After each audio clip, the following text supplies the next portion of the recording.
One very interesting thing that I've always found, well, interesting about ether is the fact that it can equally corrupt tech and biological materials. Meaning, it isn't entirely like a normal sickness, more so just.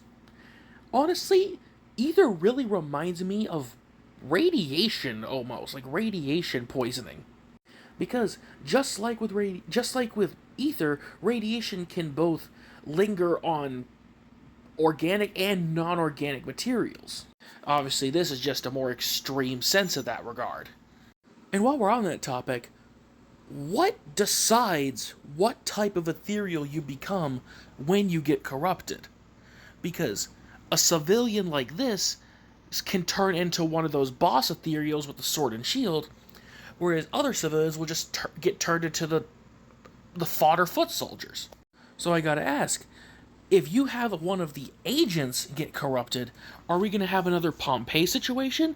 Or would an overall strong character getting corrupted suddenly be a foot soldier level ethereal? Like, what is the deciding factor? Or is it truly just random? Like, can a random civilian become an insanely powerful ethereal instantly, like this guy was? Or is it just. Or is it predetermined? And as for corrupting tech, the giant mechs that you see in the Hollows are just corrupted code. Like their code got corrupted, and that's why they're suddenly attacking other people and not anything else. Mean their code quite literally got corrupted to the point where it physically rewrote it to where instead of attacking ethereals, it's now attacking the things that attack ethereals. Which makes you think, does Ether have some sort of consciousness that literally decides on how stuff is done?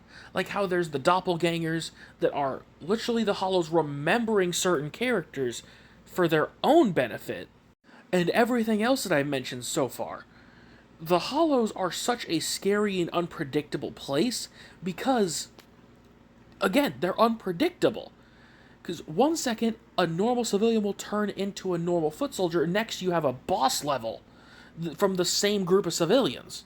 If you bring tech with you, it could corrupt and turn against you. And if you're any sort of strong agent, there's a possibility that the Hollow will just remember you and suddenly make a doppelganger of you. Effectively meaning there is multiple factors that make the Hollow so dangerous, not to mention the fact that they can just sprout out of nowhere if ether levels aren't monitored properly.